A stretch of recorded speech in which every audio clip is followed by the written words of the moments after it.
मस्जिदों में, जैसे मैं आपको शुरू से अपनी वीडियो में कई सालों से बता रहा हूँ कि दुनिया भर में मस्जिद में, चाहे वो हिंदुस्तान की हो, पाकिस्तान की हो, इंग्लैंड की हो, अमेरिका की हो, मस्जिदों में 5 वक्त की नमाज के बाद ये दुआ की जाती है कि या अल्लाह काफिरों को तबाह बर्बाद कर, नीस तो नाबूद कर। अब आप बताएं, काफिरों में हर नॉन मुस्लिम आ गया ना।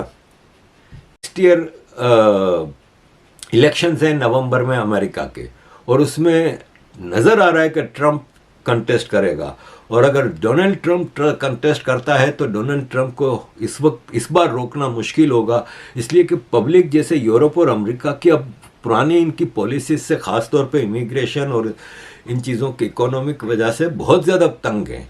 तो नहीं तो आज अमेरिका में तब्दीली की ज़रूरत है अगर ट्रंप आया। अब आप देखें, मीडिया है ना, ये हमेशा से इकोसिस्टम इनका बड़ा खतरनाक है। अब जैसे ट्रंप के हवाले से न्यूयॉर्क टाइम्स ने एक आर्टिकल लिखा है पूरा कि ये पहले टर्म से ज़्यादा दूसरे टर्म में बहुत ज़्यादा रेडिकल होगा ट्रंप।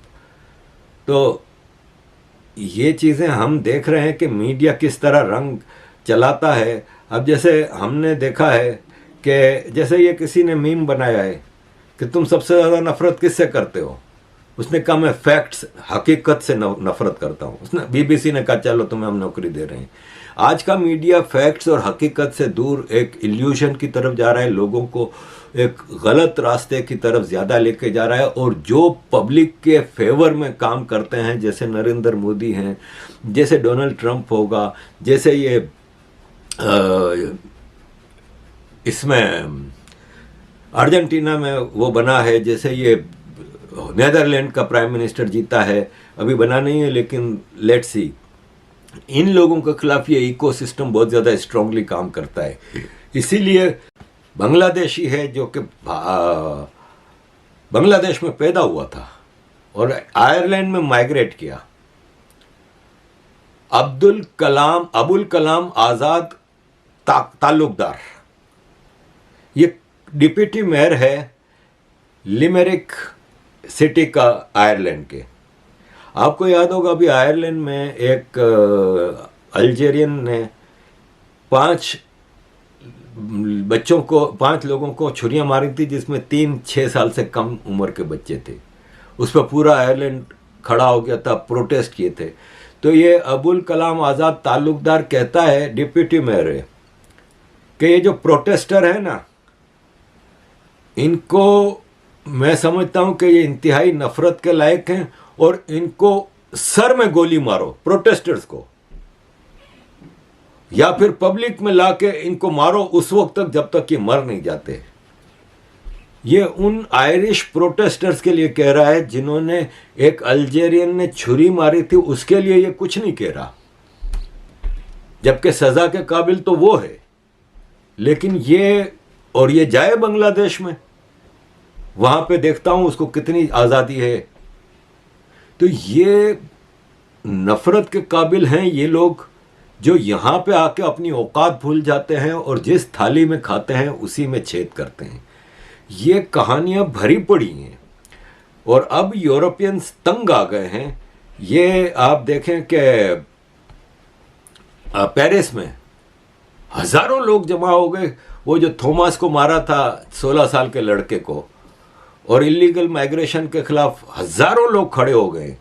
ये मैरिन लोपेन है जो कि अब होपफुल है कि ये खैर विल्डर्स की तरह, जैसे वो नेदरलैंड में जीता है, ये अगले फ्रांस इलेक्शन में जीतेगी। आई डाउट, क्योंकि मैरिन लोपेन 50% तक मुश्किल ही है जा सके, लेकिन यू नेवर नो कि अब लोग तंग आ चुके हैं, अब वो तब्दीली चाहते हैं। जैसे खैर विल्डर्स ने अभी कहा है कि अब एक रिवॉल्यूशन की तरफ लोग जा रहे हैं, लोग जाग गए हैं और पैट्रियोटिक रिवॉल्यूशन की तरफ जा रहे हैं।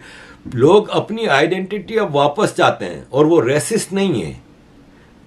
अपने लोगों के लिए लोग अब लड़ने को तैयार हैं, अपने मुल्क के लिए, अपनी वैल्यूज के लिए, अपने पैसों के लिए, अपने बॉर्डर्स के लिए।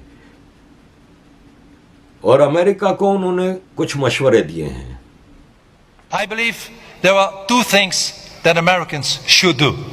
First, learn your lessons from Europe.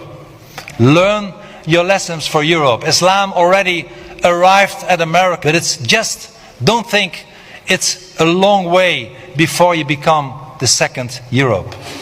Islam will conquer before you know it. Be resilient, stand up and fight for your freedom and against Islam. And second, please, maybe the most important thing I ask Americans to do is re-elect President Donald J. Trump. तो अजीज दोस्तों, marine लोपेन जो France में है, presidential candidate होती है, इसका बाप भी प्रेसिडेंशियल कैंडिडेट था जैक शिराक के खिलाफ। वो कहती है कि इमिग्रेशन जो है वो एक organised replacement of our population है, ये हमारी सर्वाइवल के लिए खतरा है। हम इन लोगों को अपने साथ इंटेग्रेट इसलिए नहीं कर सकते क्योंकि इनका और हमारा कल्चर कॉन्फ्लिक्ट्स बहुत बड़ा है और ये खुद इंटेग्रेट होने को तैयार नहीं होते। तो अब ये यूरोप में काफ़ी चीज़ें बढ़ गई हैं। अब जैसे देखें, ये इटाली है, इटाली में 2 मुसलमानों ने जाके चर्च के अंदर तोड़फोड़ शुरू कर दी, पकड़े गए, वहाँ पे लोगों ने पकड़ लिया और फिर इनको बांध के पिटाई विटाई भी की। फिर बाद में पुलिस ने गिरफ्तार की, लेकिन पुलिस के पास कोई सिस्टम होता नहीं, जस्टिस सिस्टम कमज़ोर है, वो छूट जाएंगे, वो जाहिर है। लेकिन इस तरह की ये हरकतें करते हैं, जब आप अपनी मस्जिदों के लिए जान देने को तैयार हैं, उस पर फ़ौरन ब्लास्फेमी लग जाती है।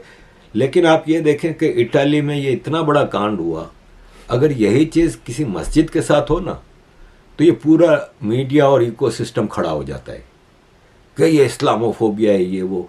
अब आप बताएं, ये क्रिश्चियनोफोबिया नहीं है, लेकिन इसके ऊपर किसी खबर तक नहीं आई कहीं। ये किसी ने वीडियो बना के वहाँ पे ट्वीट कर दी तो बस हमें मिल गई ये खबर, वरना कहीं ना मीडिया में आई ना कुछ। आप मुझे बताएं कि इटाली या लंदन किसी एक मस्जिद में ये चीज़ होती, तोड़फोड़ करते लोग, कुरान को वो करते, कितनी बड़ी खबरें बनती हैं, पार्लियामेंटों में डिस्कशन होती हैं, इस्लामोफोबिया ख़तरा है, ये है वो है। और ये यहाँ पे इंग्लैंड के और ये जैसे ताल्लुकदार अभी आयरलैंड का जो डिप्टी मेयर, इस टाइप के लोग कैसे खड़े हो जाते हैं, यहाँ पे इनकी बोलती बंद हो जाती है। जब आपको कंडेम करना है इस्लामोफोबिया को, तो आपको इन चीज़ों को भी कंडेम करना चाहिए। तो अजीज़ दोस्तों, लोग तंग आ गए हैं, फ्रांस में लोग अब सड़कों पे हैं और वो चाहते हैं। अब जैसे पेरिस में अभी क्या हुआ, पेरिस में आर्क दे ट्रियोम्फ है जो इनका नेशनल मॉन्यूमेंट, उसके पास एक आदमी ने अल्लाह अकबर कह के हथौड़ा निकाला और उसने वहाँ पे एक आदमी को मार दिया और 2 जख्मी हैं। अल्लाह अकबर का नारा लगा के हथौड़े से मारना शुरू कर दिया। ये चीज़ें करके आप फिर, जैसे स्पेन में हो रहा है, लगातार एक अरसे से हो रहा है, तकरीबन 1 महीना हो गया, रोज़ हज़ारों लाखों लोग सड़कों पे आ जाते हैं और वो कहते हैं कि बहुत हो गया भाई, अब हम बर्दाश्त नहीं करेंगे। तो ये पूरे यूरोप और अमेरिका में चीज़ें हो रही हैं। न्यूयॉर्क में मैं ये वीडियो आपको दिखा नहीं सकता, मेरे पास ये वीडियो है, पुलिस के ऊपर चढ़ाई कर दी इन जिहादी प्रोटेस्टरों ने, पुलिस के ऊपर चढ़ाई कर दी और पुलिस को मारना शुरू कर दिया। जर्मनी में पुलिस के साथ डंडों से मुकाबला कर रहे हैं। ये चीज़ें मुझे कोई बता दे कि कहीं से क्या सऊदी अरब में ये काम कर सकते हैं, जॉर्डन में कर सकते हैं, दुबई में कर सकते हैं, इवन पाकिस्तान, बांग्लादेश, तुर्की में पुलिस के साथ इस तरह कर सकते हैं। यहाँ पे कर रहे हैं क्योंकि यहाँ पे इनको छूट है। ये लोग, यहाँ की सरकारें अब सिविल वॉर से बचना चाह रहे हैं, जो कि मेरी नज़र में अब मुश्किल काम है कि आप सिविल वॉर से बच सकें। अजीज़ दोस्तों, thank you very much for all your support. Kindly keep supporting.